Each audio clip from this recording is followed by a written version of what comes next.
პანათენაიკოსის სტადიონს უმასპინძლია მარათონის მორბენალებისთვის, როკვარსკვლავებისა და პირველი თანამედროვე ოლიმპიური თამაშების სპორტსმენებისთვის. მთლიანად თეთრი მარმარილოსგან აგებულ სტადიონზე საუკუნეზე მეტი ხნის განმავლობაში პირველად ტარდება სისტემატური გაწმენდითი სამუშაოები. ნაგებობა 1896 წელს პირველი თანამედროვე ოლიმპიური თამაშებისთვის ხელახლა აშენდა. ის ასევე ის ადგილია, სადაც ოლიმპიური ცეცხლის გადაცემის ცერემონია იმართება.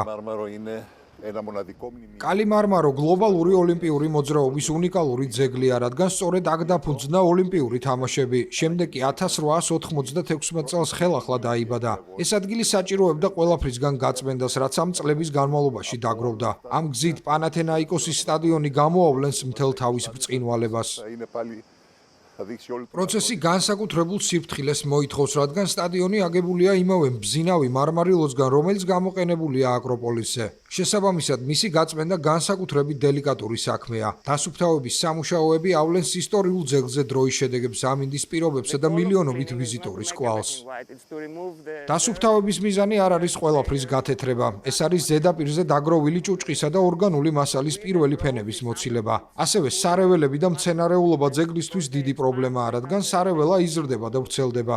ზოგიერთ შემთხვევაში კი ტოვებს მასალას, რომელიც მარმარილოს დალაქავებას იწვევს.